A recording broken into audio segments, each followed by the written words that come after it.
Halo, ketemu lagi bersama dengan saya, Dr. Ivan Chandra, spesialis kedokteran fisik dan rehabilitasi. Pada kesempatan kali ini, saya akan menjelaskan dan juga nanti akan mendemokan mengenai suatu teknik agar bisa membersihkan jalan napas dengan lebih baik, yaitu dengan huffing. Jadi, huffing ini tujuan utamanya adalah agar riak yang ada di dalam paru kita dari saluran napas yang lebih kecil bisa akan terdorong sampai ke saluran napas yang lebih besar hingga akhirnya bisa dikeluarkan dari paru kita. Teknik ini sederhana, saya yakin Bapak Ibu, saudara-saudara sekalian mampu mengerjakannya dengan baik. Caranya bagaimana?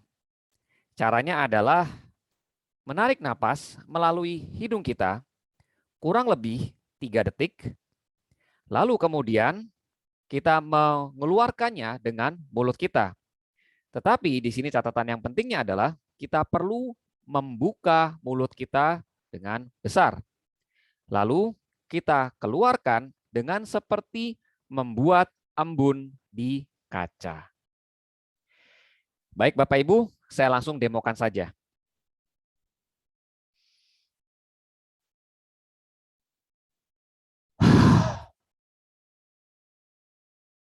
Saya ulangi sekali lagi.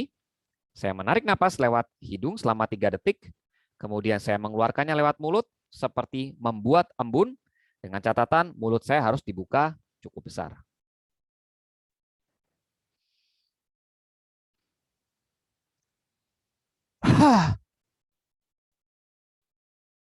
Setelah itu, setelah Bapak Ibu mengerjakan beberapa kali, biasanya akan terasa ada batuk.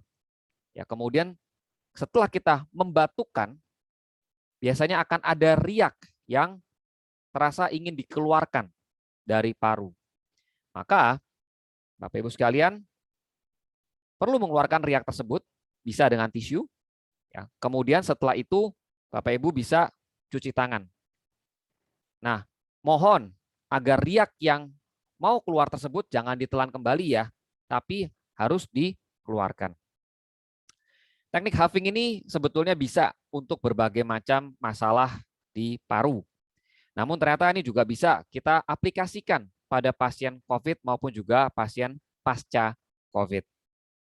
Dan nanti Bapak Ibu, saudara-saudara sekalian, bila napasnya bisa lebih lega setelah melakukan huffing, maka Bapak Ibu sekalian bisa mengerjakan latihan pernapasan seperti yang saya telah sampaikan di video sebelumnya, yaitu diaphragmatic breathing exercise. Oke, itu saja video kali ini. Semoga membantu Bapak Ibu sekalian. Salam sehat, tetap semangat, dan Tuhan memberkati kita semua.